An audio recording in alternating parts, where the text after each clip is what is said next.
This is Module 4, Equations and Inequalities. We encourage you to follow along and construct the visual representations discussed within this session. Feel free to pause the presentation at any point. The equal sign is a mathematical symbol that is often misunderstood by students. Research shows most elementary students gave an answer of 12 or 17 when presented with this equation. Of the sixth graders observed during this research project, none provided the correct answer of 7. What implications does understanding the equal sign have on students' overall mathematical understanding? It's important for students to understand and symbolize relationships in our number system. Without this understanding, students typically have difficulty with algebraic expressions. To reinforce this critical understanding, you can conceptualize the equations in this manner. As discussed in Module 2, you would show an image like this to students and ask, what do you notice? What do you wonder?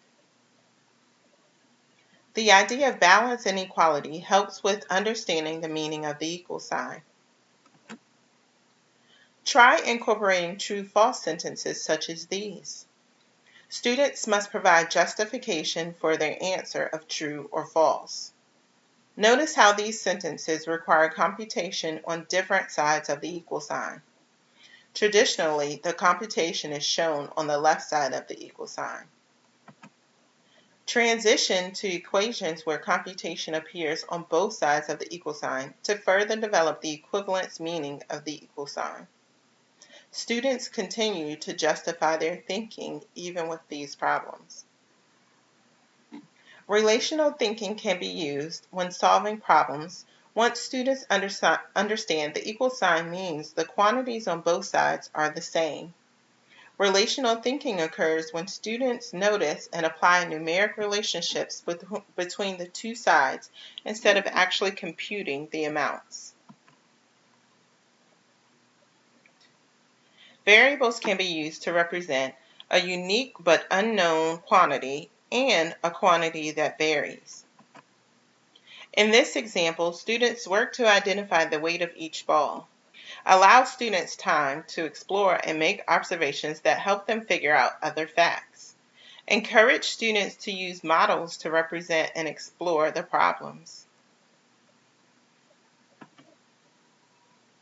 It is important for students to know variables can have many possible numeric solutions, such as with functions.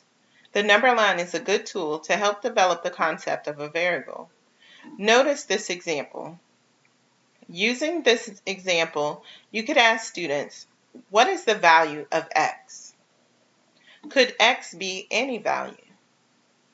What number could not be a value of x? Let's turn our attention to teaching strategies for solving equations. Similarly to using Cuisenaire rods as fraction length models, you can use Cuisenaire rods to model one-step equations. Through a brief exploration of the rods, students will discover the orange rods represent 10 units, and the blue rod, which is a tad bit shorter than the orange, represents 9 units. One white rod is 1/10 of the orange and 1/2 of the red. Therefore, the red rod is representing 2. Looking carefully at the model, we are comparing 39 to 22. The unknown is the amount that it takes for the lengths to be equivalent. We can reason that an additional 10 can be added to 22, making the bottom length 32. With 32, 7 more units would need to be added in order for the lengths to be equivalent. Another student may reason it this way. The equivalent amount in each length is 22. 39 minus 22 is 17. Therefore, the unknown amount is 17. It is important to continually reinforce the idea of equivalence as you discuss the concrete problem in the algebraic equation. Bar models provide another visual of equivalent expressions when setting up equations. In this diagram, we are comparing 3 times a number plus 5, which is the same as 38. Written algebraically as 3x plus 5 equals 38, students would solve for x. With the bar diagram, students could begin thinking through how to determine the value of x before implementing procedural steps for solving for x. A student might reason the 3x's is 5 less than 38. So if I remove 5 from both bars, I'm left with 3x at the top and 33 at the bottom. The next thought may be to consider now 33 broken into 3 equal parts, making x equal to 11. What equation do you think this bar diagram is representing? 4x minus 3 equals 25. How might your students use this diagram to solve for x? Then, how could you help them make the connection to solving it algebraically without explicitly telling them step by step? Algebra tiles and algebra blocks are great tools for visualizing equations as well. With algebra tiles, the long green tiles are x, the long red are negative x. Small squares are positive 1 or negative 1, or yellow and red respectively. Take a look at the model. What equation is represented? 3x minus 2 equals 4. With these, we could discuss what it means to isolate the variable. The negative 2 must become 0 in order for us to remove it. This is a great place to briefly discuss zero pairs. But most importantly, do not lose the idea of balance or equivalence. Most teachers say it this way: whatever you do on one side, you must do to the other. This is true, but the y has dropped off. Instead, you could say something along the lines, because the two sides are the same, and then continue the discussion about what must happen on both sides. A great place to begin the use of these tools is through a context. How could you model this problem with algebra tiles? What about Cuisenaire rods? Or even a bar diagram?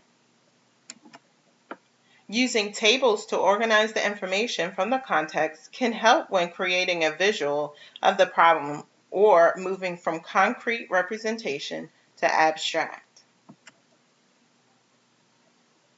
When teaching students to solve systems of equations, we discuss 3 strategies for solving. Quite often, these strategies are purely procedural, causing some students to have a difficult time making sense of the steps. You may find beginning with a concrete representation will provide students a better understanding of why the strategy works. Let's look at this example. We are representing the bowl with B and the cup with C. We have 1 bowl and 2 cups, which is equivalent to 700 grams. The other quantity is 2 bowls and 1 cup equal to 800 grams. After setting up the concrete equation, students will notice each equation has at least 1 B and at least 1 C. These quantities can be removed. With probing, students will conclude in order to get one variable to identify its value, another set must be created. Here, we've duplicated BCC, which is equivalent to 700 grams, and removed the B's from each equation. What's remaining? 3 C's. At this point, you want students to conclude the value of the 3 C's by determining what amount was removed from the original creation. 1400 was created, and from it we removed 800, making 3C equal to 600. We now know the value of C and can substitute it back into one of the original equations to find the value of B.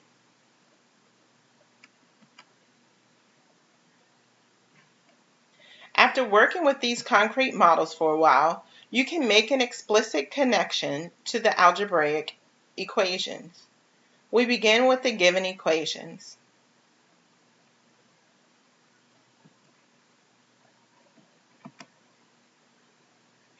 We had to duplicate which equation?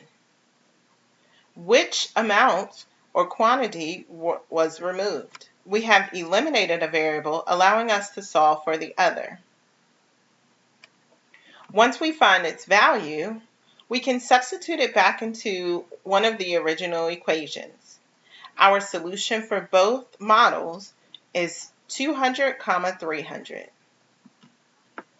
Take a look at this problem. How could you set up a concrete model to represent this? Pause for a moment to set up your representation.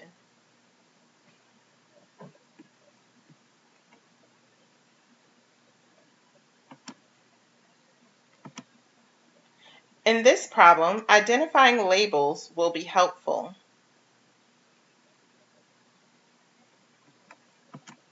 The independent variable is the one representing the muffins. Therefore, the cupcakes are represented with 2 M's plus 4. What observations can be made?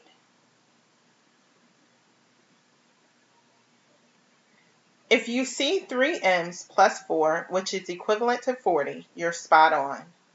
Now we can solve for M. With the value for M, we can also solve for C. Just as before, you can be explicit when making the connection to the algebraic equation.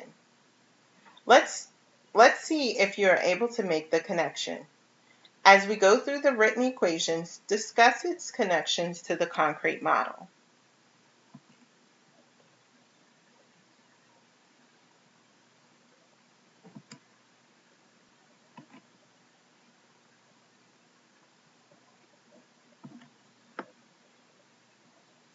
What do you do when students struggle?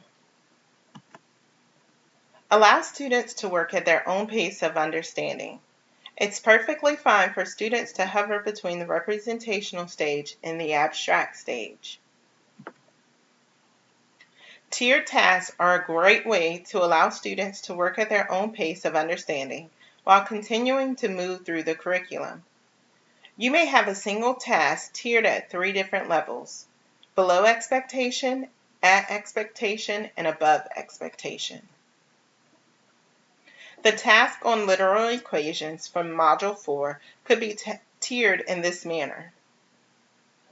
Notice how the equations increase in difficulty as you go through the tiers.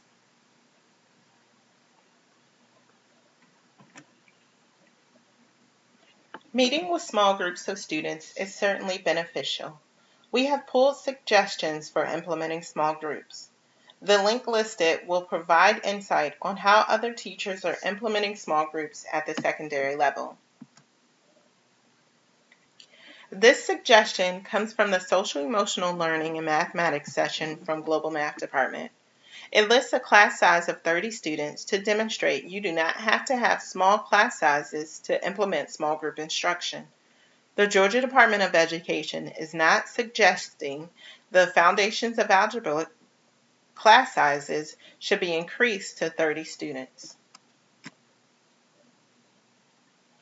This suggestion comes from the Social Emotional Learning and Mathematics session from Global Math Department. It lists a class size of 30 students to demonstrate you do not have to have a small class size to implement small group instruction. The Georgia DOE is not suggesting the Foundations of Algebra class sizes should be increased to 30 students.